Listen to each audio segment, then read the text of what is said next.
Dr. Kathy Cooney, thank you so much for coming by. Thank you. What a joy. I love Connexity every year. This is my first Connexity, and it is the best time. I love these people. I meet new people, and I get to have great conversations, and I'm always energized. Yeah, there's really good energy here. I don't know where I've been for the for the last few years, because I definitely love it here. And now I work for AAHA, but I don't have to say that. I do really love it, and I'm so glad that you're here and you love it too. You actually did a whole day of workshops yesterday. Yeah, 5 hours on end of life. We started the day with our memorialization workshop. First time I'd ever done that before. Brought in products from different companies around the world, actually. And we got to color, we got to make paw prints, we got to just create beauty in a time of sadness. That was our theme for it. And then the second hour, we did emotionally intelligent euthanasia, which is one of my favorite topics right now in end of life. Just building awareness around best practices with euthanasia and being very mindful of what we're feeling during the appointment. And then in the afternoon, we did a 3-hour workshop on end-of-life communication. We had mostly veterinarians and technicians in the room, but the Companion Animal Euthanasia Training Academy is also working on building this particular workshop for support staff, because they don't get a lot of training in how to have these difficult conversations, how to greet somebody when they're sad walking into the building. And we think that's a really vital new aspect of training for the support staff is on end of life. Yeah, that's so true. And I think that's a really, really valuable space that you're creating there for them. Thank you.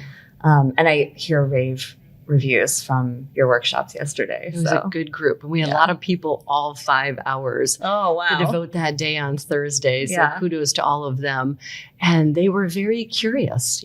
They wanted to know better ways to communicate. They wanted to create that safety so that clients could open up about what they were feeling and what they're going through. So I appreciated that curious spirit, that very generous spirit with the story sharing that they gave. And it was just a great day. I love that. Well, we already talked a little bit. I think people are getting an idea, but would you mind, for people who aren't familiar with you, introducing yourself and just letting everyone know what it is you do and what brought you to Connexity? Absolutely. So I'm a veterinarian now, 18 years, found my love and my passion in the end-of-life space. And so I've been started out really as private practice, moved into mobile practice, and then specialized in end-of-life and euthanasia in particular. Grew into hospice, started a pet crematory, which was aquamation, the water-based cremation. And about 6 years ago now, started the Companion Animal Euthanasia Training Academy. And this group provides outstanding education in companion animal euthanasia to improve the overall experience for the pet, first and foremost, for the caregiver or pet owner, and then for the veterinary team, right? When we know better, we do better. Yeah. So the CAETA program, as it's also called, trains veterinary professionals from all over the world. And we've got a 10-hour master program. We have over 30 hours of online content for the entire veterinary team. And likely in 2023, we're going to grow that education to include the pet owner as well, to empower them to make better decisions around euthanasia, increased pre-planning, and everything that just builds for a better experience as far as they're concerned. The other thing that CAETA does, besides our master program and our online content, we have a huge CAETA community with our Facebook group, with what we call our U-Boosters, where we meet every single month and just brainstorm, talk ideas, good Q&A.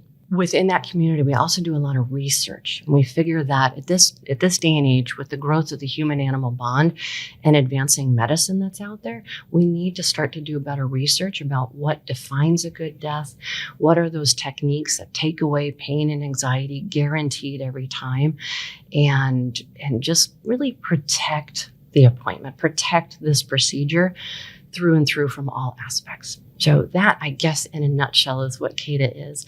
And I guess I should also probably say that we're a small group, right? We're a small pebble in a big beach trying to make change, and hope that everybody that's listening, if you feel like you can do better with euthanasia, come find us. We'll help.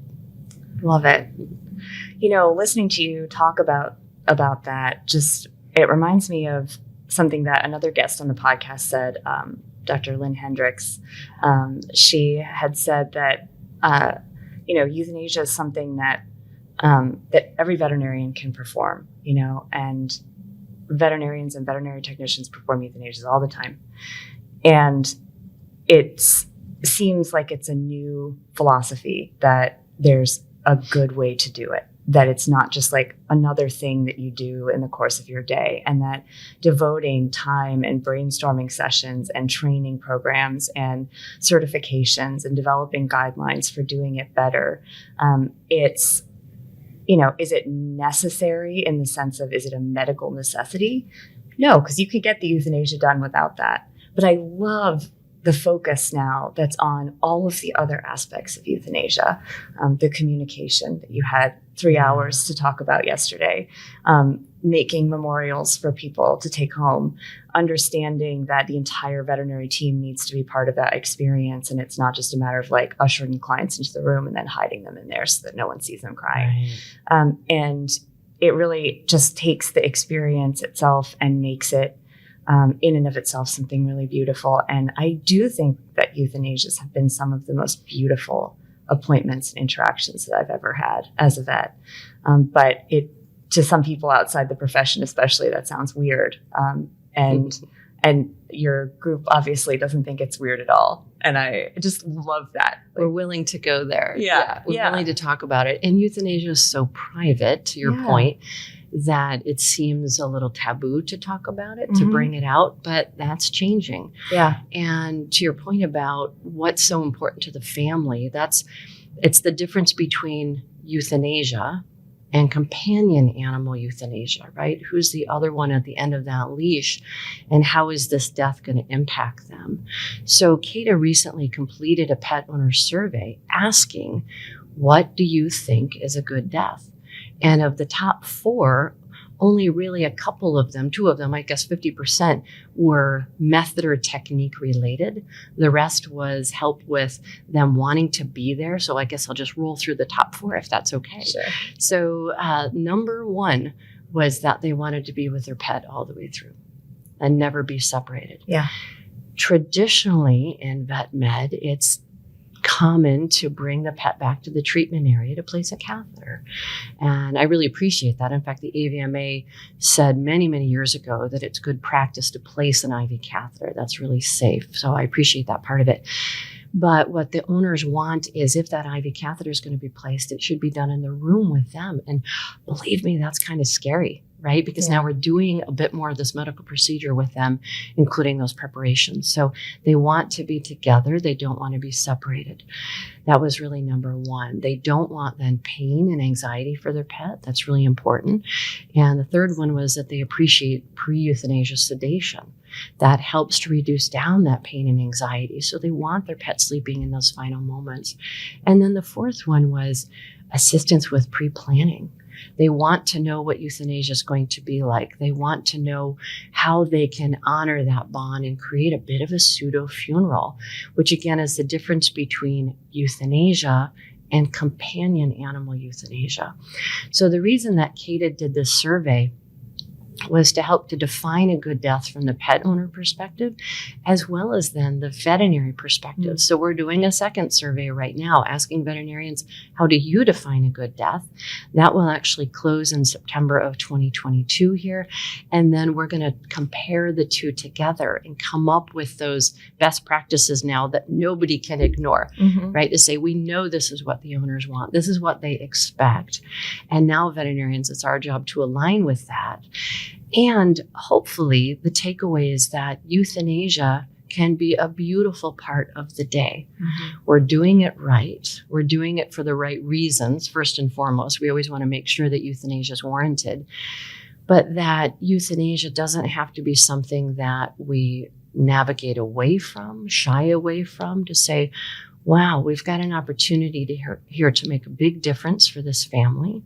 We can create a gentle death for this pet, which is first and foremost so important, and use euthanasia as a balm in a maybe busy day, and to slow down and to connect at such a deep level. That to me is one of the biggest takeaways of everything that we do right now in vet med and trying to create a better world, is to say euthanasia is not going anywhere. So let's make it the best it possibly can be.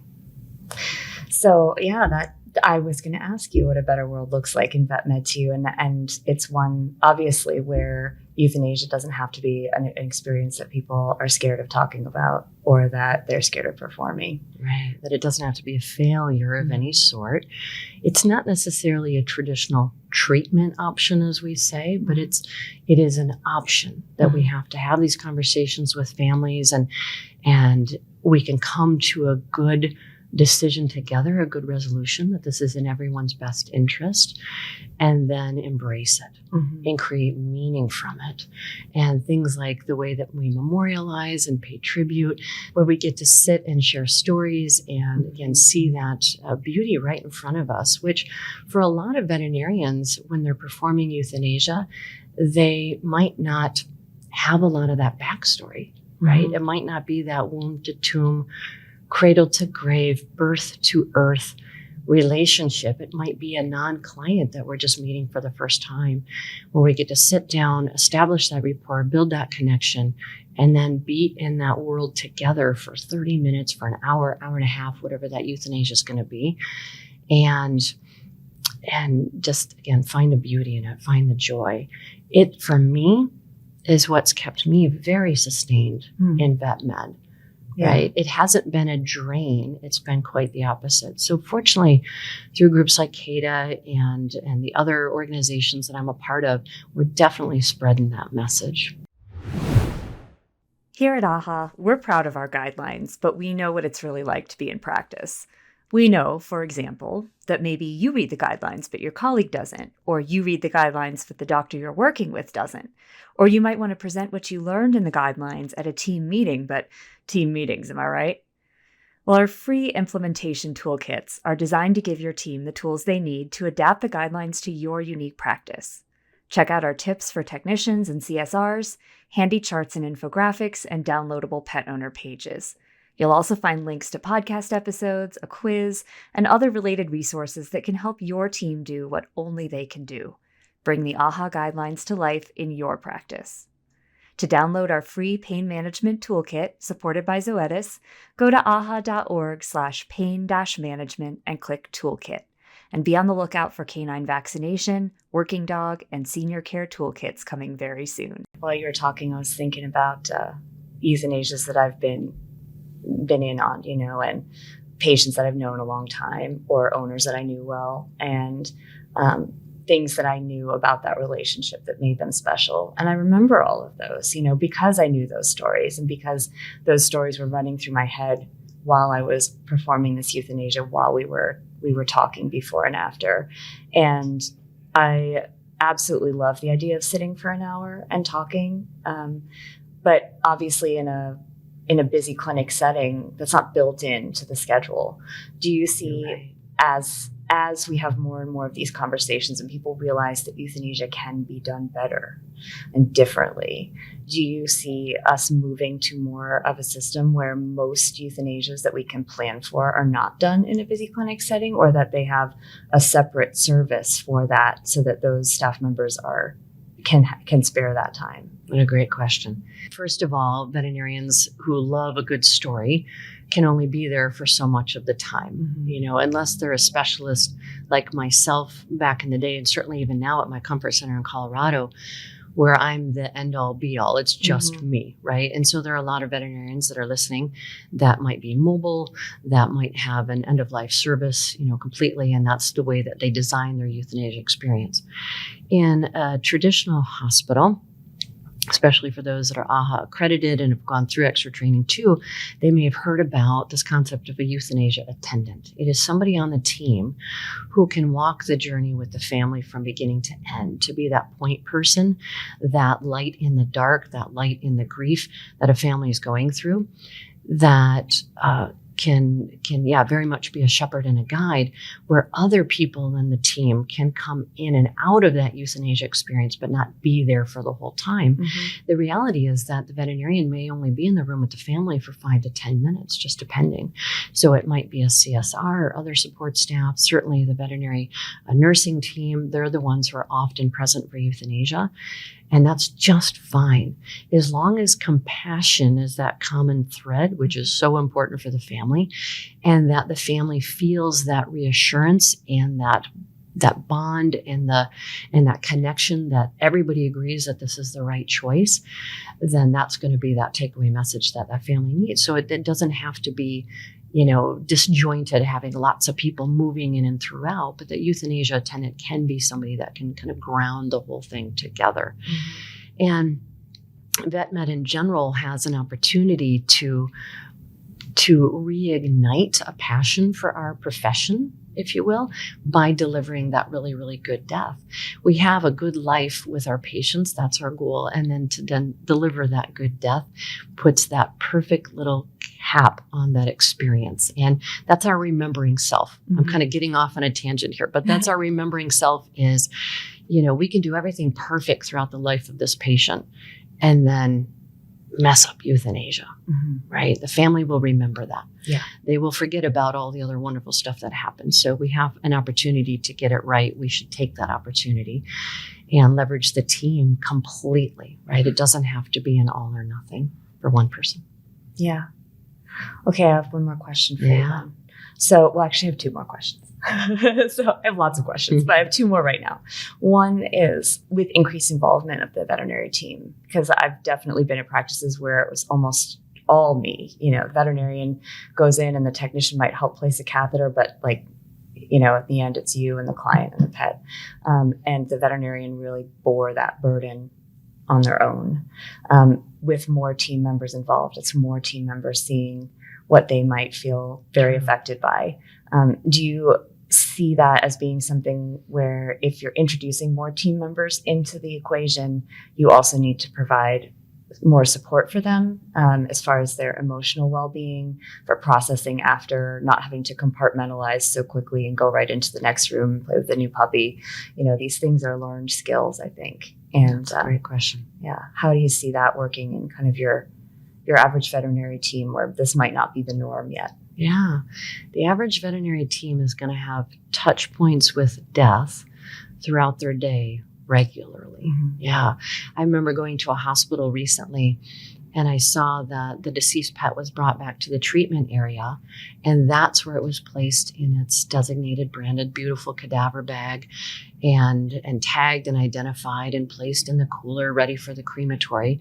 And I got to thinking, that is a death touch point. What an opportunity to maybe shift that to the comfort room, right? Mm-hmm. Wherever the pet was in its final passing, let's go ahead and kind of contain that in that space. So to your point, yeah, if we're going to be bringing other people in for that euthanasia experience, that is a potential for a little grief burst in the day, which can be hard on the staff. My takeaway, or I guess recommendation for that, is if we're approaching euthanasia the right way, it's an increased opportunity and chance for, again, recognizing the beauty of the human-animal bond and seeing death in a positive light. Mm-hmm. That, again, it's not a failure. So I think it's more about the culture of the team as a whole, mm-hmm. and saying, what a beautiful soul. How can we pay tribute? What can we do to talk a little bit about this animal that has touched our lives? And put that positive spin. That is me through and through. What's this positive spin? How can we create a legacy off this little darling? Yeah. So, but the risk is there if we don't have a culture that views it in that way. So with that in mind, every team should have a euthanasia team training manual. That's something that the CAETA program does a lot of, where we discuss what our culture is going to be around death. How are we going to view it? How are we going to approach it? How are we going to train in it? That is job one for a hospital manager, I think, to say we need to shift the narrative on death. And with that in mind, also leveraging the experts that are out there. So mm-hmm. if it does feel like a lot for, either the whole team or some on the team, asking them, how comfortable are you with death? Let's go there, right? Let's ask that question even in the onboarding process, is tell me what's important to you. Tell me what some of your concerns on when they're hiring, and get to that space where they're putting people in the right seats, not forcing them to be in situations that are uncomfortable. If it's an uncomfortable situation, again, let's shift the narrative to try to make it more comfortable. But with that in mind as well as leveraging other experts that are out there. So specialists with home euthanasia, with hospice, to say that we don't have to be everything to all families. Let's draw upon those experts and have them do more end-of-life work, and also with aftercare as well. Let's leverage these aftercare facilities that are so good at grief support and to find out what's important for the family, for cremation needs, for memorialization, for all of that. We have really good pet crematories around the world that are ready to serve. Yeah, you had mentioned aquamation too, which is really interesting. We had a Trends article recently on that, Yes. and other aftercare options, and I think that's just so fascinating because to me the thing, I worked as a vet assistant before, while I was in school in the summers, and the thing that I hated doing the most was putting the body in a bag afterwards. I could get through the euthanasia, even as a vet, I could get through the euthanasia, but if I saw that pet afterwards lying there, somebody had left it alone for too long without taking care of it, or got called away to do something and it was in a room alone, or we had a technician one time who wanted to practice procedures after euthanasia, and we had a whole discussion about why that was not okay. And for me, it was seeing the pet afterwards that was the hardest. And so the aftercare conversation, I think, has always been the hardest for me because I didn't want to think about that. I didn't want to think about the after. I could get through the during and the before and see the beauty in that, but the after was very hard for me. And I have to think I'm not the only one. I was just going to say, you're not the only one. Yeah. And it's part of the reason that these pet owners want more help with pre-planning is because we as a veterinary culture don't often want to talk about it. Mm-hmm. So we encourage teams to have more information on their website about end-of-life care, to have links to the local crematories so pet owners can do their own research and find out what's important to them. But I'm really proud of one of our colleagues, Dr. Céline Lahartou out of Canada, who actually created Euthabag, which is a designated branded cadaver bag for that exact purpose, right? Because when we know better, we do better. And to find beauty in a time of sadness, what a great example of that is, that if we are going to be working with these pets, let's take care of them with the most respect possible. And if we and our veterinary hospital find that we don't have the time to devote to it like we want to, again, let's leverage the aftercare teams to come in and shine and do what they do so well. But I think our takeaway from all of this is certainly that there's ample opportunity to learn more about euthanasia best practices, about ethical pet aftercare, and the way that we can elevate this experience from beginning to end. And we don't have to shy away from it. Let's embrace it. Absolutely. That's a beautiful sentiment. And I think AAHA obviously agrees because you've been instrumental in helping us develop the end-of-life care accreditation program and the end-of-life care guidelines, which you chaired the task force, correct? So with the AAHA's end-of-life accreditation program, yes, that was a big role. Absolutely loved it. Good group of people, fun from beginning to end. Yeah. And we built something great. So I encourage listeners to explore that. And I'm a part of Caring Pathways. I'm their chief medical officer, and we're the flagship end-of-life accredited practice. That's right. Really proud of that. And then I was also involved with end-of-life standards. And as a whole, and that came out, I think, about 2016. So that's been a really good document that has changed a lot of lives. And so just very happy with this partnership with AAHA, and excited to see that they were eager to get into this industry, into this particular field, even though it's small. End of life care is growing for sure. Absolutely. Yeah. Dr. Cooney, thank you so much for coming by. It's been wonderful to meet you face to face. We see each other on Teams calls a lot. So this has been really nice, and hopefully we'll talk again soon because I know there's so much more to talk about here. And we have new senior care guidelines coming out early next year. And this is a topic I think we definitely need to work into how we talk about senior pets, how we serve them and their families. So Thank you. Thank you to AAHA. You're absolutely the best. Thank you.